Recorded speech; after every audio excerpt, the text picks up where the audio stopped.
لك ساعات شعته خوينولو كاب استوديو زينا اير تي في ناي ساعه زمسنادونا نفلماننا زخبركم تعذبتنا كم يتمسيو نلومي سولوس 25 غنبت مش استلالو هاغراون زيناتات حيزلكم قريبه زلكم ايدن قبل سلاسي نمكتلكم بخبرنا عدمكم فلما كان رأس زينا مرحتي منقستات هاغرات ودباتنا وهنا ملخ سديدوم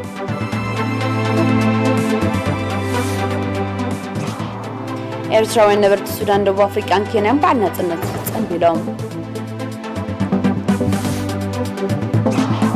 ሚኒስትር መሬት ማይን አካባቢን ምዕሩይ መሰል ተጠቃምነትን ውሕሉል አጠቃቀማን ንምርግጋጽ አተባብዓ ስራሕ ዓሚሙ ኣብ 2020 ደረጃ ዓለም ሰንክ ክሊማዊ ለውጢ ልዕሊ 55 ሚልዮን ሰባት ተመዛቢሎም ኣውስትራልያ ብከተማ ካቡል ንዝርከብ ኤምባሲ ክትዓጽዎ ከም ዝወሰነት ኣፍሊጣ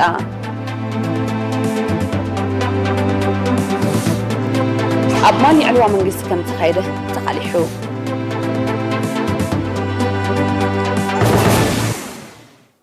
زرزرات زينام قداماي منستر إثيوبيا دكتور أبي أحمد بريزيدنت إثيوبيا سهلة ورك زودة بريزيدنت ريبابليك أذربيجان إلهام علييف باباس فاتيكان فرانسيسي بريزيدنت ريبابليك بورتوغال مارسيلو ريبيلو دوسيسا نقص بريطانيا إليزابيث بريزيدنت فلسطين محمود عباس كمونا بومبر كوميشن حبرة أفريقيا مصفاكي محمد بمخنيات انبل مبل 3 عامتنا ناب حزب منقسن إيرترا نيوهانا ملختي سديدوم اتوم مرحتي بسمومن بسم حزبتاتومن ودباتومن ابز سددو ملختي نبريزيدنت إسياس أفورقي ملوطعنا نيرتران حزبان دما سلامن بلصقنان بممناي كلتاو زمدنا نمعزاز زلوم دليتن دلونتن አረጋግጾም ቀዳማይ ሚኒስትር ዶክተር አብይ አህመድ በመልእክቱ በመግናት ጽንብል 30 ዓመት ናጽነት ሀገር ኤርትራ በስም መንግስት ፌደራላዊት ዲሞክራሲያዊት ሪፐብሊክ ኢትዮጵያን በስመይን ንፕሬዝዳንት ኢሳያስ አፈወርቂን ንመላ ህዝቢ ኤርትራን ዮሐና ድሕር ምባል ኣብ መንጎ ኤርትራን ኢትዮጵያን ዘሎ ሞክልታው ዝምድና ንሓበራዊ ረብሓ ክልቲኡ ህዝብታትን መላ ዘዋቀርና አፍሪካን መሊሱ ከም ዝዕዝዝ አረጋግጾም ኣብ ወንበር ኮሚሽን ሕብረት አፍሪካ ሙሳ ፋኪ መሐመድ በወገኑ ኤርትራ ማህበር ቁጥባው ምዕባለ ተመዝግቦ ንዘላ ከስጋስ ከመውን መንግስት ኤርትራ ኣብ ሰላምን ጸጥታን ዘዋቀርና አፍሪካ ንዝገብሮ ዘሎ አበርክቶ ዘሎ አድናቆት ገሊጹ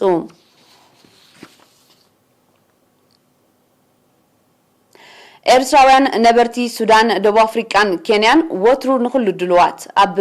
ትሕቲ ዝብል ቴማ ዝኽሪ መበል 30 ዓመት በዓል ናጽነት ብድምቀት ከም ዝጸንበሉ ከካቦቱ ዝበጽሐና ሓበሬታ ኣረዲዩ እቲ በባህላውን ስነጥበባውን መደባትን ስፖርታዊ ውድድራትን ካልእን ማዕሪጉ ዝነበረ ጽንብላት ብሰንኪ ስግኣት ለበዳ ኮቪድ-19 ንምግታእ ዝተኣወጀ ቅጥዕታት ብውስን ተሳታፍነት እዩ ተኻይዱ ኣርሴማ አስመሮም ብመልክዕ ጸብጻብ ንዘወሃደቶ ትሕዝቶ ገረ መስቀል ገረዝጌር ከቕርቦ እዩ ኣብ ካርቱም ኣብ ዝተኻየደ ጽንብል ኣምባሳደር ኤርትራ ኣብ ሱዳን ኣቶ ዒሳ ኣሕመድ ዒሳ ንመላእ ህዝቢ ኤርትራን ሓይልታት ምክልኻሉን ዮሐና ድሕሪ ምባል ኣብ ዞባና ተኸሲቱ ብዘሎ ምዕባለታት ናይ ሎሚ ዓመት በዓል ናጽነት ኣብ ሓድሽ መድረኺ ጽንበል ብምህላው ፍሉይነት ከም ዘለዎ ኣረዲዩ ዝሓለፈ 30 ዓመታት ናጽነት ህዝቢ ኤርትራ ኣብ ድርብ መኸተዩ ኣሕሊፍዎ ዝበለ ኣምባሳደር ዒሳ እንተኾነ ግን ብልዑል ውህደት መንግስትን ኣብ ውሽጥን ወፃን ዝነብር ህዝብን ብመትከል ርእሰ ምርኮሳ ቁጠባዊ ሓርነት ንምርጋጽ ዝሕግዝ ዱልዱል ሰረት ከም ዝተነጸፈ ኣረጋጊጹ ኤርትራውያን ነበርቲ ኬንያ ብ23 ጉንበት ኣብ ከተማ ናይሮቢ ኣብ ዘካየድዎ ተመሳሳሊ ጽንበል ኣምባሳደር በየነ ርእሶም ኣብ ዘስምዕ መደረ ኣብ ዝሓለፈ 30 ዓመታት ንዘጋጠመና ከቢድ ተጻብኦታትን ብድሆታትን ሰጊርና ኣብዚ ተስፉ መዋእል ብምብጽሕና ንህዝቢ ኤርትራን ሓይልታት ምክልኻሉን ዮሐና ድሕሪ ምባል እቲ ጸንከረ እዋን ስለ ዝተሓልፈ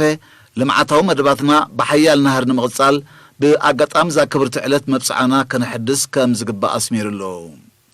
እዚ ከምዚ ኢሉ እንከሎ ኤርትራውያን ነበርቲ ከተማታት ጆሃንስበርግ ፕሪቶሪያን ከባቢያን ደቡብ አፍሪካ ብባንዴራ ኤርትራ ብዝማዕረጋ መኻይን ኣብ ቀንዲ ጎደናታት ሰልፊ ብምክያድ ነታ ሃገራዊት ዕለት ብልዑል ሓበን ዘኪሮማ ብቅርጡ ኣገባብ ኣብ ዝተኻየደ ጽንብል ቃል ዘስምዐ ኣምባሳደር ኤርትራ ኣብ ሪፐብሊክ ደቡብ አፍሪካን ሃገራት ደቡባዊ ዞባ አፍሪካን ኣቶ ሳልሕ ዑመር እዚ ሎሚ ኣብ ዝተፈለየ ታሪኻዊ ምዕራፍ ንጽንብሎ ዘለና በዓል ናጽነትና ፍረ ሓያል መኸተ ህዝቢ ኤርትራን ሓይልታት ምክልኻሉን ከም ዝኾነ ብምሕባር ንኣቶ ዘለና መድረኽ ሓያል ንቕሓት ጻዕርን ብቕዓትን ክሓተና ምዃኑ ተገንዚብና ብኣጋ ክንዓጥቀሉ ይግባእ ክብል ኣስሚሩሉ ሚኒስትሪ መሬት ማይና አካባቢን ምዕሪ መሰል ተጠቃምነትን ወሕሉል አጠቃቀማን መሬት ማይና አካባቢን ንምርግጋጽ አተባባዕ ስራሕ ከም ዘዓመመ ገሊጹ ጋዜጠኛ አዜብ ብርሃነ በመልክዕ ጸብጻብ ዘዳለውቶ ዜናው ትሕስቶ ይስዓብ ገዛው ሓላፊ ክፍል መሬት አቶ ጸጋይ ተአምራት ምስ ኤሬና ብዘካየዶ ቃለ መሕተት ኣብዚ ሓለፈ 30 ናጽነት ዓመታት ኣስታት 140,000 ዜጋታት ንዝተፈላለዩ መዓላታት ዝውዕል መሬት ከም ተመርሑ ካብዚኦም 100,000 ንጤሳ 30,000 ኣብ ከተማታትን ሓውሲ ከተማታትን ንመንበሪ 5,900 ንትካላት ኣስታት 3,400 ድማ ንንግዳዊ ሕርሻ ዝተመርሑ ምዃኖም ኣብርሂዩ አምኖ ዞባ ሰረጅቃ ኣብ 5 ዓድታት ከም መርአያ ብዝተተግበረ ሓድሽ መስርሕ መሰል ተጠቃምነት መሬት ሕርሻ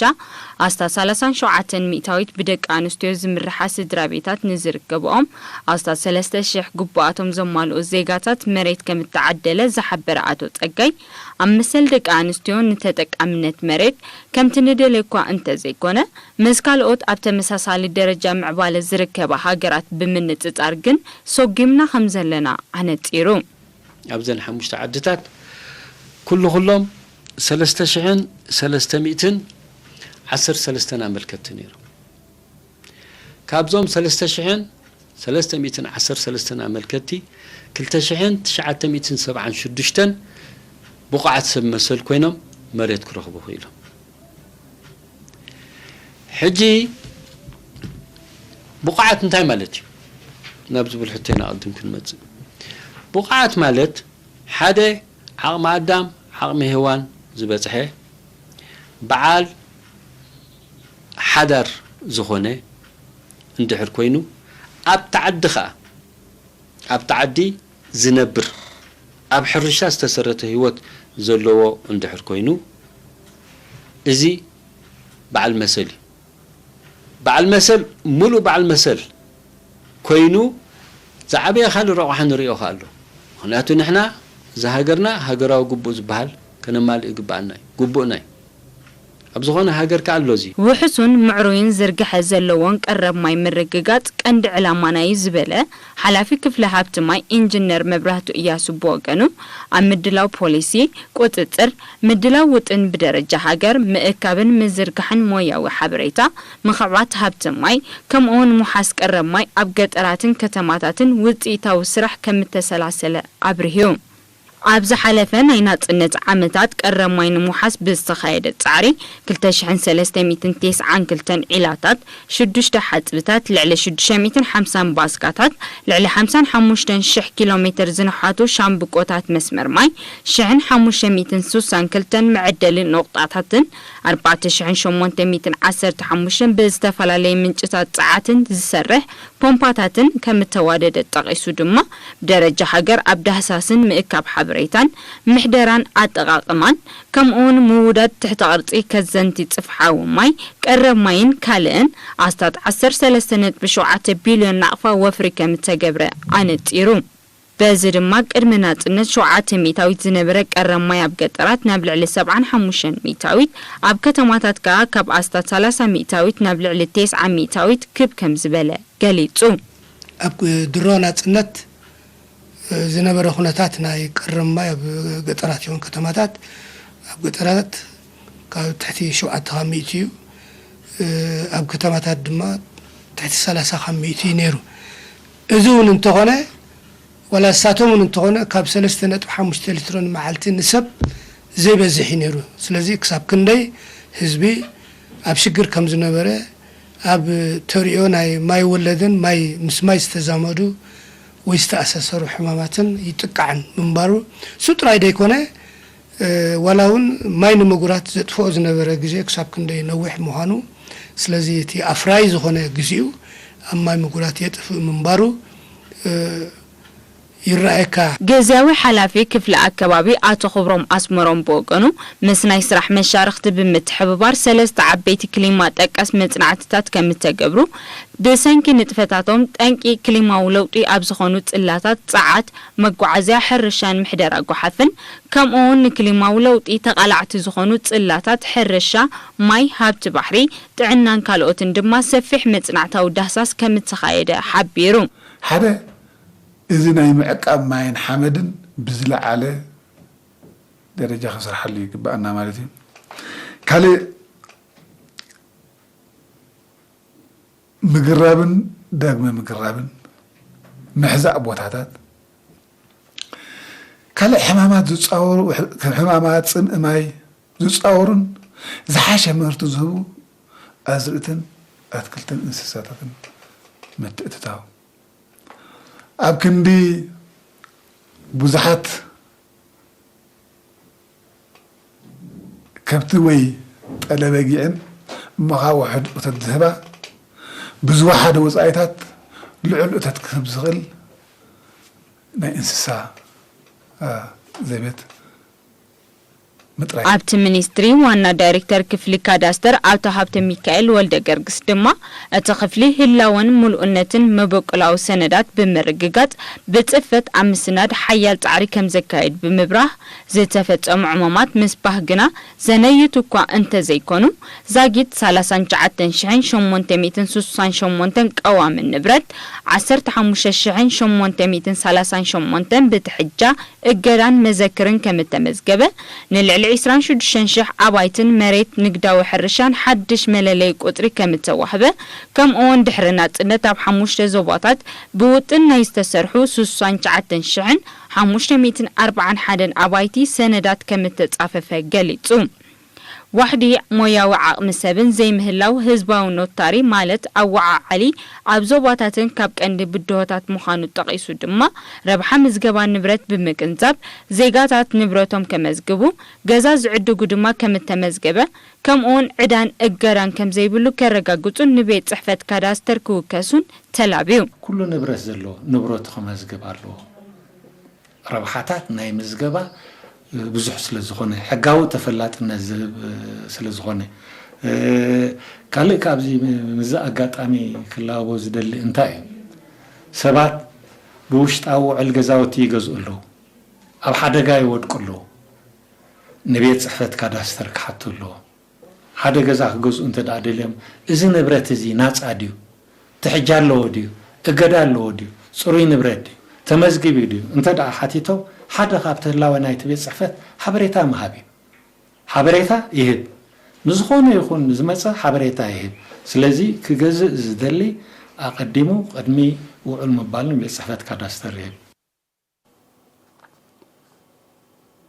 ابزيناتات وشط هاغرينا زلنا حبريتا كاب منيستر تعنا لنا لومي 25 غنبت اب موشب مؤكلات زواتات سميناو قح بحري دوباو قح بحري غاش باركا دوبن مؤكلن بزي تجبرنا لاباراتور مرمراتات 16 زيغاتات بكورونا فيروس ملكافهم تركاغيصلو تساتم دما 6 اب قلعلو سميناو قح بحري 3 اب عسب دوباو قح بحري 3 اب محاجر زوا غاش باركا 2 اب سنعفه زوا دوب كمون 2 اب اسمره زوا ماكل توشيبوم صنحيوم اذا كمزيلون كلو اب هوسبيتالات زوا غاش باركا عقبهم كنكن كجبرلهم زصنحو 38 زيغاتات حاويهم تفانيم አለው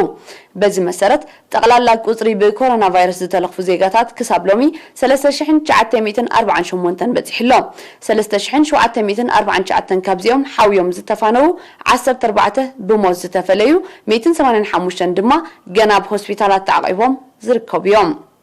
ሚኒስትሪ ጥዕና 25 ጉንበት 2021 أبوشتي 3 عامات ناتنت زعتوا كل التشحن 200 أوتوبساتن شحن 500 تاكسياتن أقلقلوت مقعزيا بعينة صفحاتن أما معبال عب جام كم تتعوتا منستر مقعزيان مرخبيتاتن حبيرو وكيل إيرينا يوناتان عبيون زدالو زينا وطبطب شام تولده كقربويو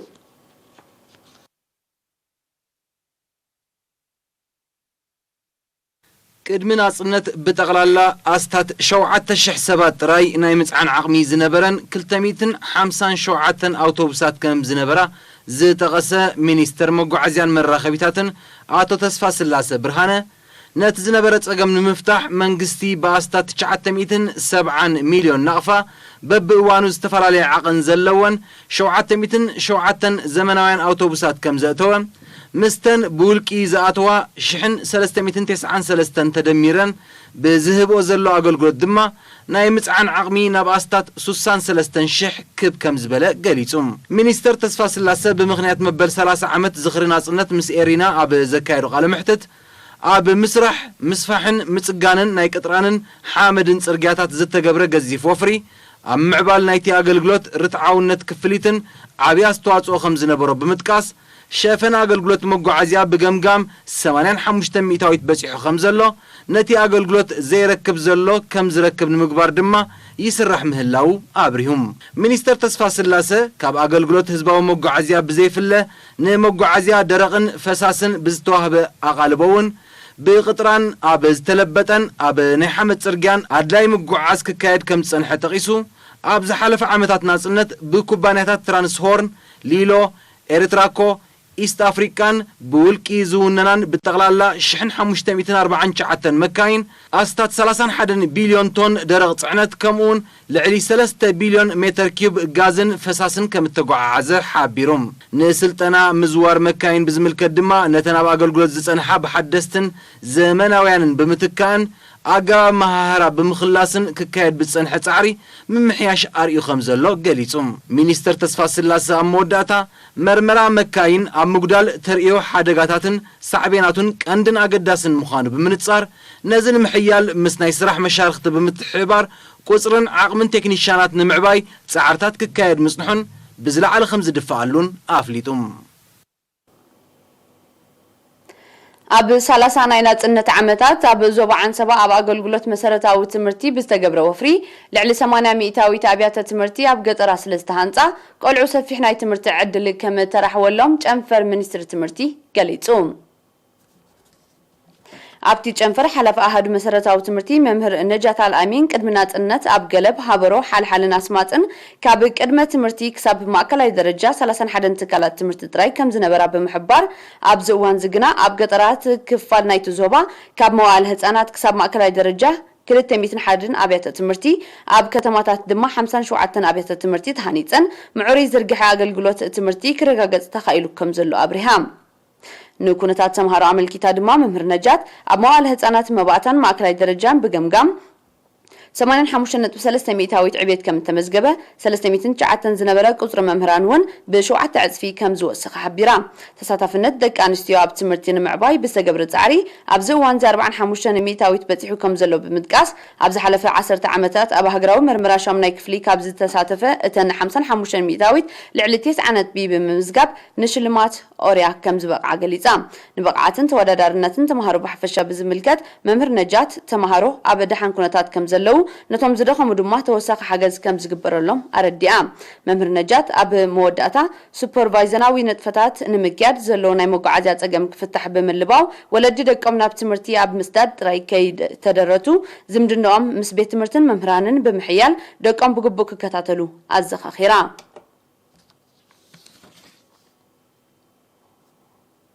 ጽላት ጥዕና ድሕሪ ናጽነት ካብቶም ቀዳምነት ተዋሂብዎም ገዚፍ ወፍሪ ዝተኻየደሎም ጽላታት እዩ ስለዝኾነ ድማ ሎሚ 80 ሚእታዊት ካብ ህዝቢ ኤርትራ ኣብ ውሽጢ 5 ክሳብ 10 ኪሎሜትር ኣገልግሎት ጥዕና ኣብ ዝረኽብሉ ደረጃ ተበፂሕሎም ናይዚ መርኣያ ኣብ ንኡስ ዞባ ተሰነይ ዝተዋደደ ኣገልግሎት እዩ ወኪል ኤርና አማኑኤል ተስፋይ ንዘዳለወ ጸብጻብ ዳንኤል ገብሩ ከቕርቦ እዩ ኣብ ንኡስ ዞባ ተሰነይ ኣገልግሎት ጥዕና ንምስፋሕን ብዓይነት ንምልዋጥን ኣብ ዝሓለፈ 30 ናይ ናጽነት ዓመታት ዝተኻየደ ጻዕሪ ውጽኢታዊ ምንባሩ ተገሊጹ ሓላፊ ኣገልግሎት ጥዕና ኣብቲ ንኡስ ዞባ ኣቶ ገብረ ህይወት ተኸስተ ንኤሪና ብዝሃቦ ሓበሬታ ድሕሪ ናጽነት 5 ትካላት ጥዕና ሓደ ትካል መመርመሪ ጣንጡ ማለት ኢንቲሞሎጂ ከምኡውን ሓደ መውሸብ ማእከል ኣብ ኣፍ ደገ 14 ከም ተዋደደ ብምጥቃስ እዚ ኣብ ጥዕናዊ መዳይ መሰረታዊ ለውጢ ከም ዘምጽእ ሓቢሩ ናጽነት ሓንቲ ኣረጊት ሆስፒታል እያ ነይራ ኣብዚያ نعنا ونصنحتنا مالتي اب 97 قرم ميحاش تغيرلا ابز حج زلاته بوتا تدوكينا مالتي حانت ساعه تغلغلنا راه بدحري كن امنوس كف عامت اندا تسرحن اندا تهانصن موصي مالتي نامنت اب 94 مدبرت عنا 13 تهانيصا 95 اذا ما اكلت عنا بزي وشتي ختما زلاون حانتلاتنا 96 مدبرت عنا فانكو تهانيصا 2006 اذا مدبرت عنا انجحي تبال نسدتنيات إلى بقى تدوكينا زلا قلت شحن شعاتن ون زي انتيمولوجي زبلنا مرمرة كفل مرمرة نتانتو مالتي نتانتو زبر لابراتوري تهانيسو كساب قلت شحن 4 كا زهادو كورانتين زبال كم هنسا تسريتو ويكا أقول قلت جميرو مالتي ሕማም ዓሶ ቅድሚ ናጽነትን ኣብ ፈለማ ዓመታት ናጽነትን ብዙሕ ህይወት ይቐዝፍ ምንባሩ ዝተቐሰ ኣቶ ገብሪ ህይወት ኣብ ምብራኽ ንቕሓትን ምውጋድ ጠንቅታትን ብዝተኻየደ ኣድማዕ ስራሕ ኣብዚ እዋን እዚ ብሕማም ዓሶ ዝስዕብ ሞት ናብ ዝተሓተ ደረጃ ከም ዝወረደ ብምግላጽ ሸፈነ ክታበት ኣብ ህፃናት 96 ሚእታዊት ክትትል ቅድሚ ሕርሲ 93 ሚእታዊት ሕርሲ ኣብ ትካላት ጥዕና ድማ 73 ሚእታዊት ከም ዝበጽሐ ኣብርሂቡ ንኣብነት ብዓሶ እንተመጺና ካብቲ ኣዝዩ ዘሸግር ዝነበረ ቦታ ዘባት ሰነይ ብሞት ተሪእና ብሕማም ተሪእና ቀዳሞት ካብቶም ቀዳሞት ሕማማት ማለት እዩ እዚ ተዳሪንዮ ኣብዚ ሕጂ እዋን ናብ ዝተሓተ ደረጃኡ በፂሑ ክሳብ ናብ ናይ ምጥፋእ ደረጃ ናብ ፅሕና ዘለና እዚ ሕማም ዓሶ ዝበሃል ንኣብነት ካብ 98 ተዳሪንዮ ሞት 41 ሰባት ሞይቶም ነይሮም ዓመት ማለት እዩ ኣብ 2019 ሞት ኣይነበረና ናብ 2020 ሓደ ሰብ ሞይትና ማለት ስለዚ ሲ ነዚ ተዳሪንያ ሲ በቲ መልከፍትን በቲ ሞትን ተዳሪንያ ኣብ ዝተሓተ ደረጃ በፂሑ ከም ዘሎ ኢና ዝረአና እዚ ግን ከመይ ኢሉ ኮይኑ ከመይ ገይሩ ናብ ዝተሓተ ደረጃኡ በፂሑ እንተዳኢልና እቲ ንቕሓት ሕብረተሰብ ኣብ ምብራኽ ዝግበር ኣብ ህዝቢ ጎስጓስ ካልእ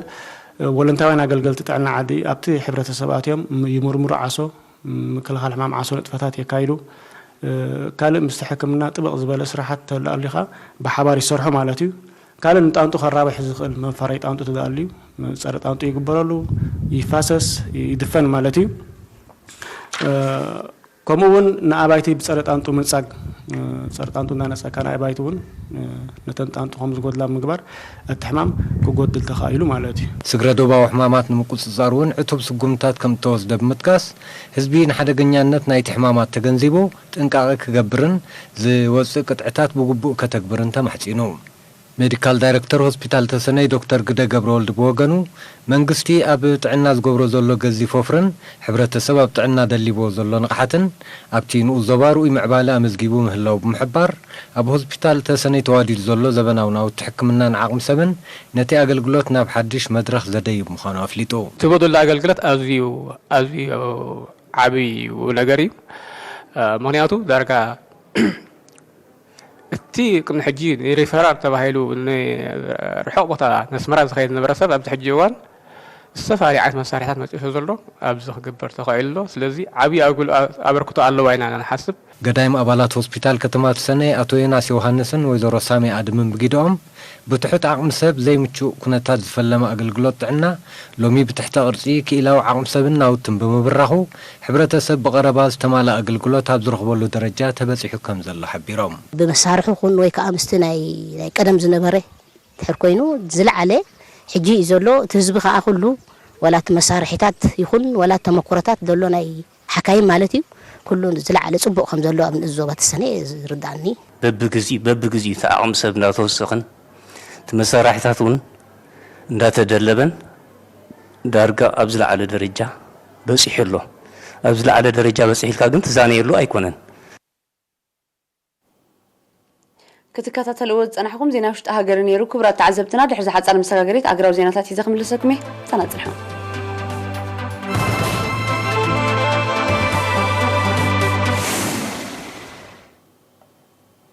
ኣብ ዜናታት ወፃኢ ኣብ 2020 ብደረጃ ዓለም ብሰንኪ ክሊማዊ ለውጢ ናይ ዝተመዛበሉ ሰባት ቁፅሪ ካብቶም ኣብ ተመሳሳሊ ዓመት ብግጭት ዝተመዛበሉ ብ3 ዕፅፊ ከም ዝዛየደ ፀብፀባት ኣከባቢ ሓቢሮም ብመሰረቶም ፀብፀባት ኣብ ዝሓለፈ ዓመት ክሊማዊ ምምዝባል ብዘስዓቦ ዝተፈላለዩ ሓደጋታት ልዕሊ 55 ሚልዮን ሰባት ካብ ኣባይቶም ከም ተመዛበሉ እዚ ድማ ኣቐዲሙ ብተመሳሳሊ ተርእዮ ካብ ዝሰዓበ ምምዝባል እቲ ዝዓበየ ምንባሩ ተፈሊጡ ኣብ ኤስያ ብሓፈሻ ቻይና ህንዲ ፊሊፒንስን ኢንዶኔዥያን ዝርከበን ሃገራት ዞባ ብፍላይ ዝበዝሐ ህዝቢ ከም ተመዛበለ ኣብቲ ፀብጻብ ተጠቂሱሎም እዚ ከምዚ ኢሉ እንከሎ ኣብ 2020 ብሰንኪ ክሊማዊ ምምዝባል ናይ ኣስታት 21 ቢልዮን ዶላር ቁጠባዊ ክሳራታት ከም ዝወረደ ተፈሊጡ ሓደጋታት ባርዕ መሮር ዕልቕልቕ ህቦብላዊ ማዕበልን ብከላኣየርን ገለ ካብቶም ክጥቀሱ ዝኽእሉ ቀንዲ ሳዕቤናት ምምዝባል ክሊማ እዮም ኣብ ክሊማ ዝኽሰት ምምዝባል ንምግታዕ ዕቱብ ስጉምቲ ምስ ዘይውሰድ ኩሉ መዳያዊ ክሳራታት ኣብ ዝመጽእ ቀረባ ዓመታት ብዕፅፊ ክዛይድ ከም ዝኽእል ክኢላታት የጠንቅቑ ኣውስትራልያ ኣብ ከተማ ካቡል ኣፍጋኒስታን ዝርከብ ኤምባሲኣ ብሰንኪ ፀጥታዊ ስጋት ክትዓጽዎ ከም ዝወሰነት ሎሚ 25 ጉንበት ኣፍሊጣ ጸጥታው ኩነታት ከተማ ካቡል ልዕሊ ዝኾነ ካልእ እዋን ከም ዘሸቐላ ዝገለጸት ኣውስትራልያ ኤምባሲኣ ካብ 28 ጉንበት ከም ተዓጽወያ ሓቢራ ዘላ ኣብ ኣፍጋኒስታን ኣዋፊራቶ ዝጸንሐት ሰራዊት ኣብ 2013 ዝሰሓበት ኣውስትራልያ ኣብ ስልጣና ዝነጥፍ ውሕድ ቁጽሪ ሰራዊት ጥራይ ኣትሪፋ ከም ዘላ ጸብጸባት ይጠቕሱ ኣሜሪካ ሰራዊታ ካብ ኣፍጋኒስታን ከም እትስሕብ ድሕሪ ምሕባራ ከም ኣውስትራልያ ዝኣመሰላ ካልኦት መሻርክቲ ሃገራት እውን ተመሳሳሊ ስጉምቲ ከም ዝወስዳየን ዝገልጻ ዘለዋ ሓያሎ ሃገራት ምስ ምውፃእ ግዳማዊ ሰራዊት ካብ ኣፍጋኒስታን ጸጥታ ናይቲ ሃገር መሊሱ ከም ዝገድድ ይገልጽ እኳ እንተሎ እቲ ናይ ምስሓብ ስጉምቲ ኣብ መንጎ መንግስቲ ኣፍጋኒስታንን ጣሊባንን ቀጥታዊ ዘተ ንምክያድ ባይታ ከጣጥሕ ከም ዝኽእል ናይ ቀረባ ተዓዘብቲ ይእምቱ ካብ 2001 ኣብ ኣፍጋኒስታን ዝካየድ ዘሎ ግዳማዊ ወተሃደራዊ ምትእትታው ቀንዲ ጠንቂ ናይቲ ሰላማዊ መዓልቦ ዘይተረኽቦ ጸጥታዊ ቅልውላው ምዃኑ ይጥቀስ ሓፈሻዊ ናይ ሎሚ ዜናዊ መሰናዶና ኣብዚ ተዛዚሙሎ ቀዝሚ ምዝዛምና ዜና ኣርእስተ ዜና ክንደግም መራሕቲ መንግስታት ሃገራትን ውድባትን ናይ ሆነ መልእኽቲ ሰዲዶም